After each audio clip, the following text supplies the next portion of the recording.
Hey everyone, Rob the Backyard Gardener here, and I am running out of room upstairs in my grow room. I'm about 14 days until my last frost date, but I gotta take a chance. I gotta get some of my tomatoes outside. Some of my Brandywine tomatoes have gotten huge, so I'm inside of my greenhouse. It will protect the plants if we have a frost. It's not exactly airtight. I've designed this so that I can remove this skirting here, if you will, so that it's able to get some air in here during the summer, because it'll get 110, 120 degrees in this greenhouse in the summertime. So I've got it kind of set up in a way that allows me to air it out. I have windows in here, but they just don't give enough ventilation. So long story short, we're gonna try to get some tomatoes in here a few weeks before my last frost date and hope that we don't get a frost, but it'll be covered.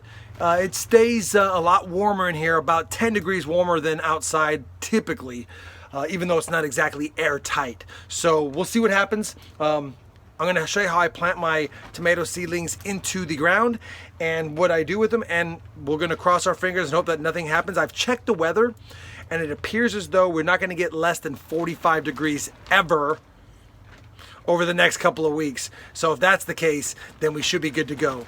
Anyway, let's get started. So here's all my tomatoes, and you can see they're starting to struggle being indoors. There's just not enough nutrients in these little tiny cups really to support tomatoes, and I'm always out of the house for a few days, and they're going through water like crazy. They're going through nutrients like crazy. They just got to get out of here. So I'm going to be putting them in the greenhouse. I've got 8 dripper lines on both sides, or 4 on each side for 8, and I've got 6 and 2 is 8 in total. I'm also gonna have a little fun and bring out a couple of my immature cantaloupes and put them in here as well, and see if I get those in the ground, if it helps. And then I've got the kiwi right here. So let me go and show you how I get started. So you can see I've got one of my dripper heads here. Ideally, I'm gonna get my plant right inside this hole. A couple things I'm gonna wanna do is I'm gonna wanna be adding some of my homemade compost mixed with some perlite. And I've got a nice bin of that right here. I'm also going to be starting the plant off right, giving it a little bit of tomato, herb, and vegetable plant food. Now this is only a 5, 4, 6 on the NPK scale, but that's all it really needs to get it started. And I've already got it mulched, which will help retain moisture. So the biggest thing I'm going to do is I'm going to pull aside all of the mulch. And as you can see here, the ground stays pretty wet. And what I want to do here is just dig a nice hole for where I want the tomato plant to go.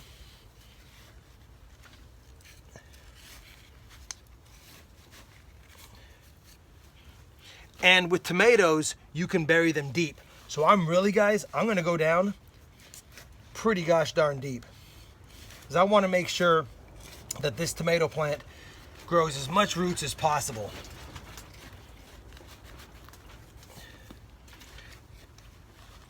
And I'm starting to see my good old Texas clay down here.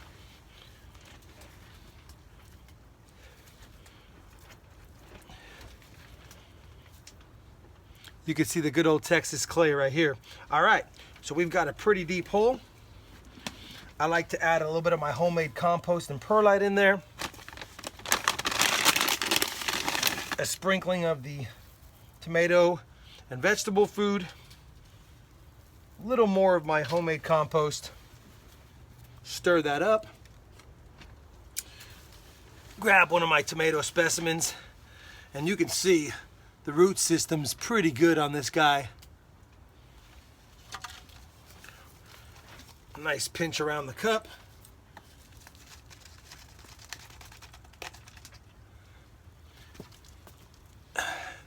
You can see the roots came out quite nicely.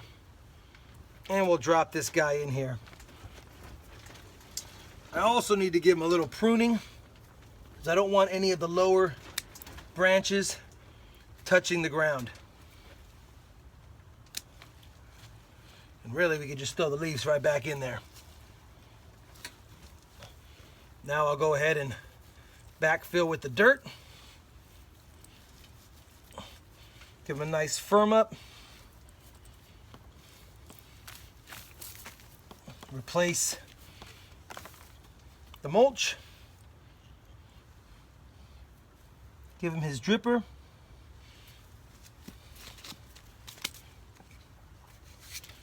And that's it for now. Now I'm going to be putting a tomato cage on this as well, which I'll show you in just a few seconds. And there you go. He is now set in his tomato cage. Obviously he's going to have quite a bit of time before he grows to the top there, but he's off to a healthy start. Last step would be to fill in a little water here. I know the ground's a little moist, but I want to give him just a little bit of extra rainwater that I have from my rainwater collection system. Now I'm going to do the rest of them for you guys and give you a final shot of them as well. So let's go take a look at these guys. We've got 8 Brandywine tomatoes. They all have their own tomato cage, their own dripper. I've set them in pretty good. This skirt of the greenhouse comes off, guys. That allows for better airflow in here. Help these get pollinated since they're enclosed. This will allow pollinators in, keep some of the birds out. The reason why, again, I'm putting my Brandywines in the greenhouse is to deter the birds from eating the fruit. And they got a lot of my Brandywines last year. I have 8 in here. I actually have 12 Brandywine tomatoes. So I will be able to put 4 elsewhere to see how it goes. But let me just give you a good look at these. It was time to get them outside. As you can tell, they were already flowering. Matter of fact, this flower wasn't even open before I planted it, which is pretty cool. So we're gonna do some hand pollinating just because I've got them in the ground now. Might as well go ahead and do that and see if we can get lucky enough to get some fruit. So I'm not going to stake them down any more than this right now. I'm not going to tie them off yet. They're not quite big enough. There's no worry to tie them just yet. But when they grow another 4 or 5 inches, then I will. Sorry about the dirty hands. You know, I bring garden gloves everywhere I go, guys. I just never use them. I love my hands in the soil. I will point out that I also brought out a couple of my cantaloupes and planted them out here. These are just an experiment to see how they do this early on in the season. I want to get an idea of when I can start bringing my cantaloupe out. Technically, it's not until around late March, early April that I'm allowed to, but I wanted to see if I got them out early, would they survive? So there you have it, everyone. I've got some of my tomato seedlings outside. I'm probably going to bring out some other tomato seedlings, but I just wanted to give you an idea of how I bring them out. So in recap, I like to bury my tomato seedlings deeper and deeper every time I replant them. So these guys were down about another 3 or 4 inches more than they were before.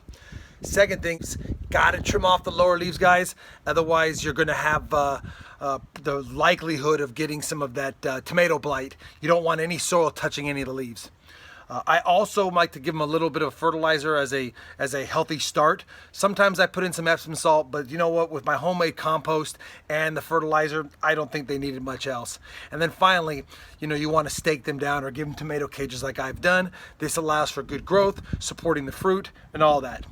Ideally, you want to make sure you don't put them outside till about 2 weeks after the last frost date, but I'm about 4 weeks early doing that, 2 weeks before my last frost. We got to get a chance. That's why I got the greenhouse after all.